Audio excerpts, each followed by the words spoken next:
And I've learned that if people are afraid of your boundaries, that's fine. Let them be afraid. And if they want to walk away rather than accept and respect your boundaries, let them walk away. Hello everyone. Welcome back to my channel. If you're new here, hi, welcome. My name is Deborah and I obviously make YouTube videos, and I'm super duper excited to have you here on my channel today watching my videos. I hope you stick around. I hope you enjoy my videos, and please make sure you subscribe to the channel and like my videos, and yeah, just stay tuned for more future episodes. But yeah, so today I am back with another video, and I figured that I was kind of trying to figure out what sort of video I wanted to film. So I decided to sit down and film a chit chat, get ready with me video, and rather than just talking about like anything and everything, I've actually narrowed it down to like one topic. So seeing as we are nearing the end of 2022, which is just mind-blowing to me because I can literally remember the end of 2021 and like the beginning of the year. I can like remember like highlights from each point of the month. So it's just amazing and incredible and bewildering to me that we are actually probably like 6 weeks away from the end of 2022. Oh my god. And I'm kind of panicked because as the years just seem to go by a lot quicker, and it's just the realization that kind of sets in that, man, I'm getting older, the people I love are getting older, and just time is just kind of marching on and waiting for nobody, and that's a terrifying realization. But it's also kind of exciting because, you know, with the new year comes opportunities for, I mean, you don't have to wait for the new year, but with the new year comes the opportunity to try again, to do better, to grow more, and to be your best self, and to get to, maybe not your best self, but to get as close to that version of that person as much as you can, and to try again to live in alignment with your values and beliefs and all of that. So yeah. I don't know what that was. But in honor of that, I've decided to share a few things that I've learned from 2022, the year 2022. But anyway, yeah, so this video is going to be sort of like a chit chat, get ready with me, and I'm just gonna sit and just share everything that I've learned from 2022, and maybe at the end I'll like include a few things I want to keep on, you know, working on into 2023, because we are ever evolving and always growing and stuff, and there's just always room for growth. But yeah, so I'm just gonna start off by, you know, I hope my camera doesn't die because I've got like 2 bars. The battery on this camera has just progressively gotten worse. But anyway, so I was saying that I remember vividly when the year started. It didn't really start off on a good note for me, actually. At the end of 2021, I had started kind of talking to this guy, and I thought it was going great. We had, you know, a couple dates, and yeah, I thought it was going well. I was really excited to see what would come out of it, and I liked him. I thought he was good company, and you know, he kind of ticked some of my boxes, and I was finally looking forward to having, you know, something actually go right in that regard. But I remember January 3rd, I was actually at work. He just kind of sends me this message pretty much saying that yeah, it's not gonna work, and that I am essentially not what he was looking for, and that's okay. I mean, we all have our preferences, we all have what we're looking for in a partner, and it just wasn't that. But I just remember that being such a blow to me, and just feeling hopeless and defeated in terms of relationships, and just not understanding why things weren't working out for me, right? So that was my start to 2022. But I feel like 2022 hasn't been easy let me tell you, beyond like beyond dating woes and being tired of men but not wanting to stop dating, and you know, weight issues, health issues, self-esteem issues, it's been crazy. I mean, going back home for my grandmother's the passing of her 2-year death anniversary, and you know, being back home after so many years, it hasn't been easy. But this year has taught me quite a lot, actually, and I feel like I've had some sort of metamorphosis and like transformation and realizations that have become quite clear this year. So the first thing that I want to share that I've learned this year is the fact that healing is not linear. And I know we probably kind of hear about this all the time, but it's true. Healing is not linear. There were points in the year where I felt like I was doing so well and I was feeling hopeful. I was just sort of allowing and doing a lot better in my healing journey. And then there were points where I felt absolutely hopeless. There were points where I felt like I couldn't go on anymore. And then I just questioned, like, what the heck even is the point of any of this, right? And all of that's to say, like, it's not going to be a straight line. It's never going to be a straight line. It's never going to be consistently the same things, the same reactions to experiences. And that's like the beauty of life and healing, is that I think the moment that I sort of accepted that I will have my ups and downs, I will have points where I'm feeling incredibly good, and I'll have my incredibly low points where I don't even want to get out of bed. I think once you just kind of sort of recognize and accept that, it makes it a bit easier each time, just knowing that. And that's something that I consistently keep in mind. Like a few days ago, I was in one of those moods where I just felt like nothing. I hadn't healed at all. And I think even like towards the end of the summer, like in September, I had something happen to me that just made me question all of it. Made me question what I was doing and whether or not I'd ever truly heal from my trauma and my triggers. And I don't think we ever truly heal. I think there's just always going to be a residual amount of trauma and pain left.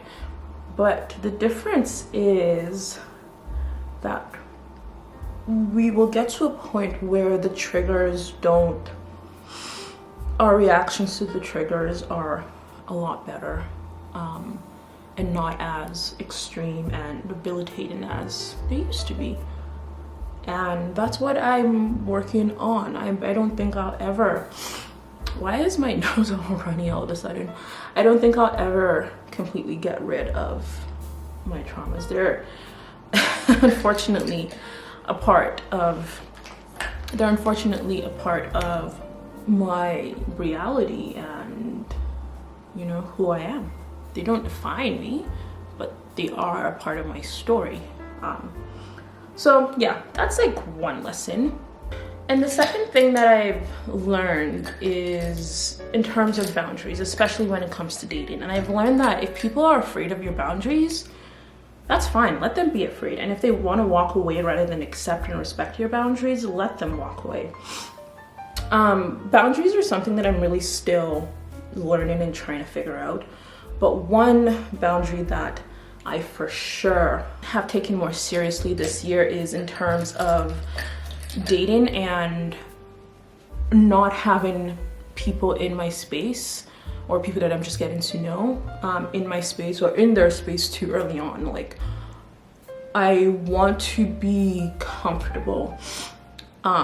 If they can't respect that I need to have a certain level of comfort before I can allow them into my space, or before I'm comfortable enough to go into their space, and they want things to progress pretty quickly, or in terms of like intimacy or Netflix and chilling, yeah, that's a boundary I won't compromise on. And it's because of a negative experience I've had in the past from not having such a boundary. So now, if I'm seeing someone and I express to them that, like, hey, if like say on the second date or third date, they're like, yeah, let's do a movie night, and I've expressed to them like, yeah, I'm not comfortable with that.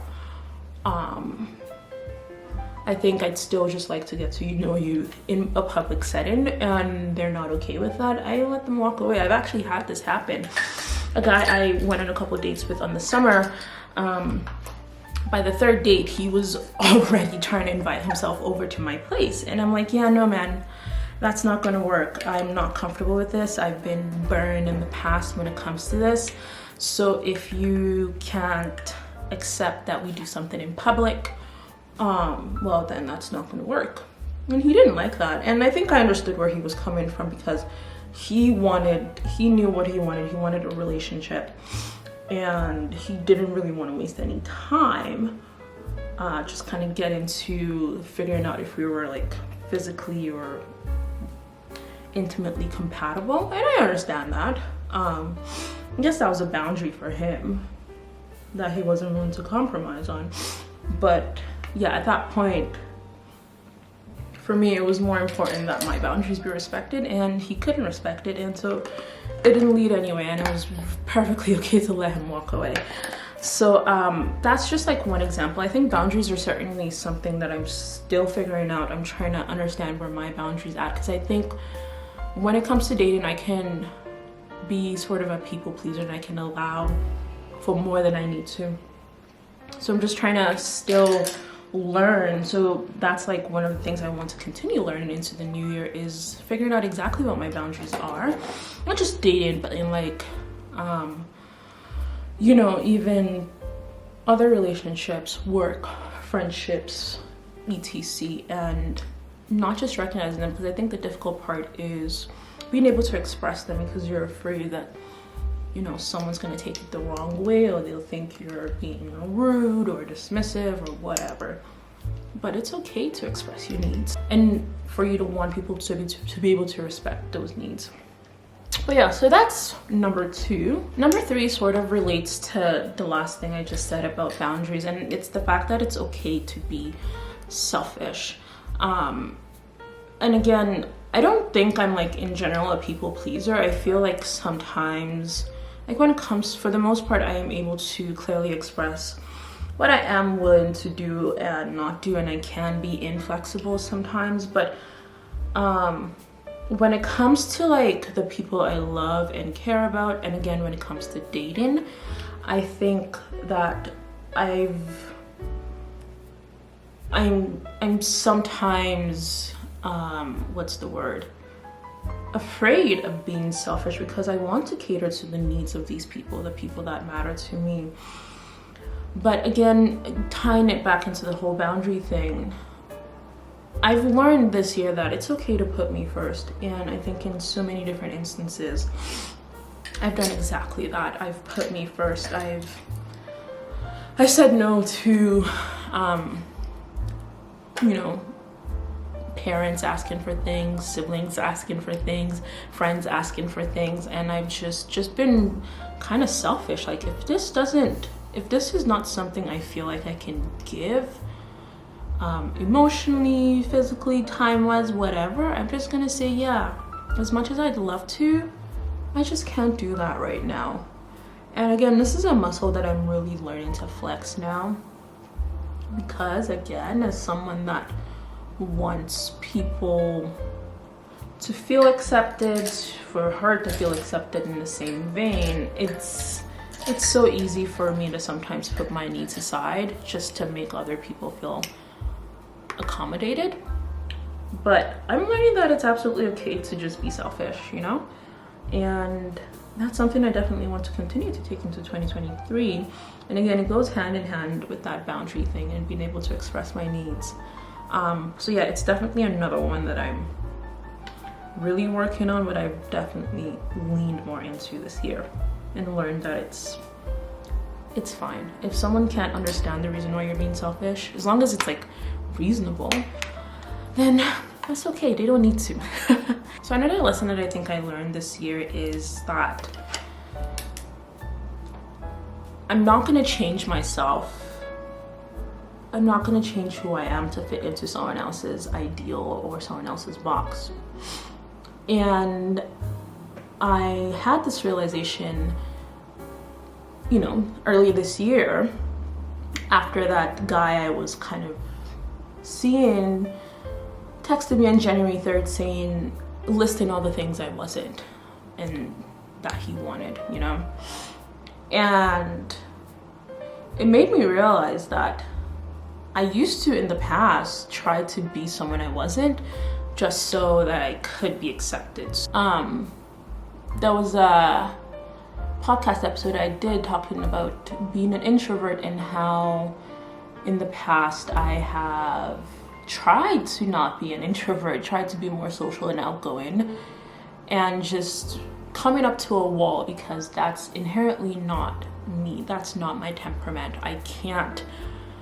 I'm not energized by people in social situations except for like specific situations.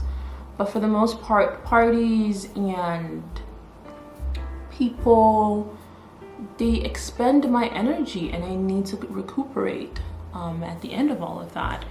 And I would beat myself up, you know, about not being more extroverted. So this year I've finally just sort of realized that. I think I've been working towards that realization and accepting myself more and more. So obviously part of this lesson is learning, first of all, that who I am, being self-aware enough and recognizing parts of my personality that I can work on and I think I can change and probably should change, and recognizing the parts of me that are just me, you know. And yeah, so just not, so for instance, let's go back to the dating thing. A lot of people on these dating apps seem to like outdoor things. They want to go hiking, they want to do camping and all of that, and that's good and all, but I would always kind of feel like, man, I'll kind of feel bad, like, why am I not that kind of girl? I want to be able to do all of these things too. And then I've just kind of decided that, yeah, no. I mean, I am adventurous and I do have a sense of adventure, so I'm always willing to try new things. But inherently, if I had to pick between a weekend indoors, just kind of chilling and having absolutely nothing to do, over a hiking adventure, I'd definitely choose the former. And for some people, that's like, that's like not what they want. And so old me might have really tried to be that kind of person, just so I could be more palatable to others. But this year, I finally just accepted that, yeah, that's not gonna happen. I am who I am. I am unapologetically me. And yeah. Okay, and so the final thing that I've learned this year is just kind of like the importance of investing in my future and learning about taking seriously and learning about finances and savings and all of that. I feel like I've always recognized like the importance of saving, but I don't think I've ever really taken it as seriously. It's one thing to know that you should save, but it's another thing to learn how to save, how to invest, and all of that. And this year, I I feel like I finally just sort of clocked into the fact that, girl, you're not getting younger. You have all these things that you want to do, but your actions are not aligning to all the things that you say you want to do, right? So this year for me has really been learning as much as I can about that and making plans that align to my desires for the future. So, and I can't overstate how important it is to